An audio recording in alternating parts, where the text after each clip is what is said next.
Bismillahirrahmanirrahim. Tentang anjuran zuhud dan qanaah.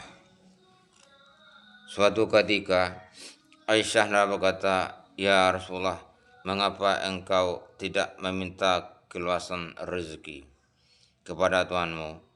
Aisyah berkata, demikian setelah menangis karena melihat Rasulullah SAW yang dalam keadaan lapar. Jawab Nabi SAW, "Aisyah, demi zat yang jiwaku berada dalam genggamannya, jika aku meminta kepada Tuanku, maka bukit emas akan bergerak bersamaku.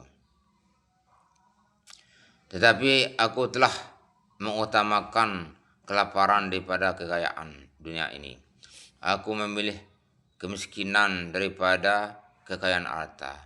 Aku telah mengutamakan kesedihan di dunia ini daripada kesenangan. Wahai Aisyah, dunia ini tidak sesuai untuk Muhammad SAW dan keluarganya. Bagi para Rasul, ulul azmi, atau yang memilih keberanian, kesabaran, dan derajat yang tinggi, Allah SWT telah memilihkan bagi mereka kesabaran atas kesusahan di dunia dan menghindarkan mereka dari kesenangan dunia. Itulah yang mereka sukai, dan aku diperintahkan seperti itu. Allah telah berfirman, bagiku tidak ada cara lain kecuali mematuhi perintah Allah Ta'ala. Demi Allah, aku akan bersabar semampuku, sebagaimana mereka telah bersabar. Kekuatan ini akan diperoleh jika Allah SWT menghendakinya. Quran Surat At-Kahf ayat 35. Diceritakan bahwa ketika kemenangan dan harta kekayaan telah banyak diperoleh oleh kaum muslimin, pada zaman Khalifah Umar bin Khattab, maka putrinya Hafsah telah mengusulkan dan meminta kepada ayahnya agar ia berpakaian yang baik ketika utusan negeri datang menemuinya. Hafsah juga meminta agar ketika para utusan itu memakan makanan yang lezat yang telah disediakan untuk mereka, maka ayahnya hendaknya juga turut serta. Jawab Umar, ketahuilah bahwa keadaan seseorang itu paling diketahui oleh ahli rumahnya.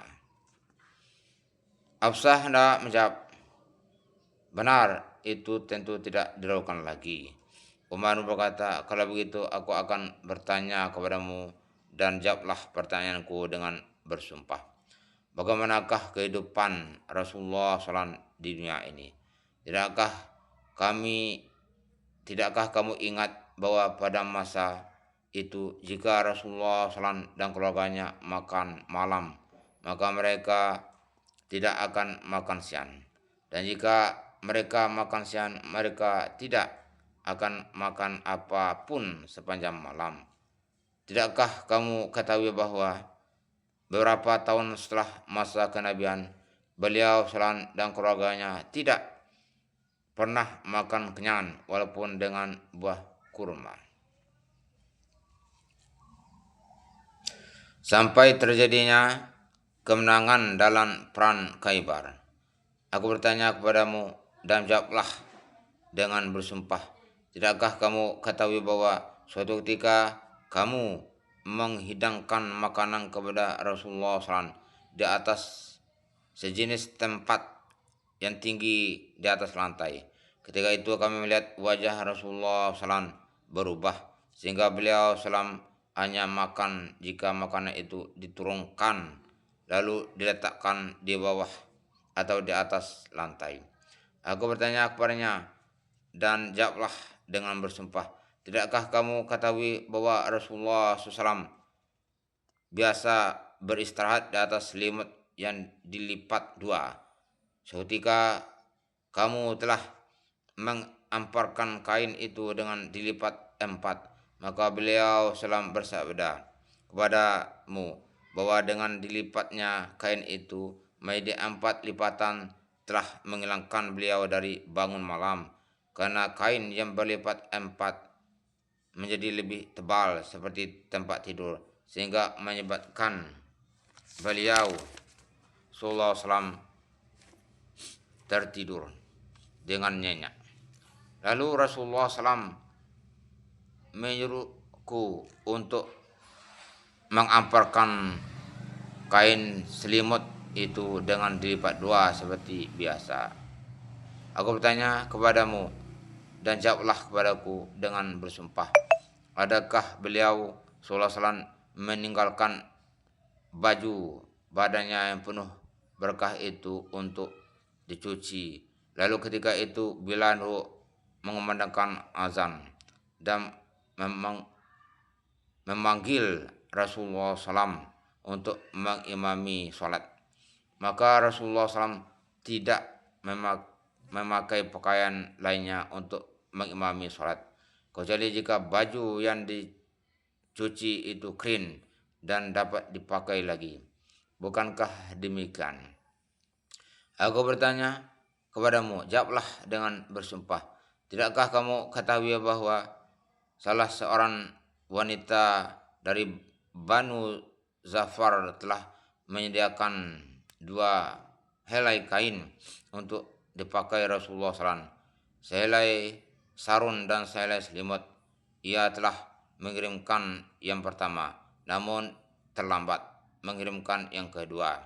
Maka Rasulullah SAW memakai sehelai kain itu, lalu mengikat kedua ujungnya di bahu belakang leher agar tubuhnya tidak terbuka.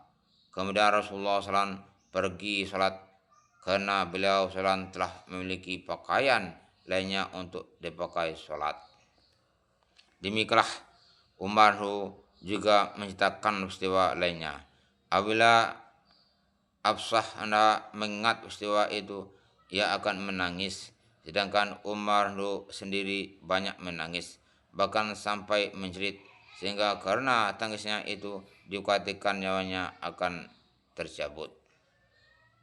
Allah, apa saja yang terdekat, mudah-mudahan diridhoi Allah SWT dan berkuasa untuk menyampaikan kepada lain. Amin.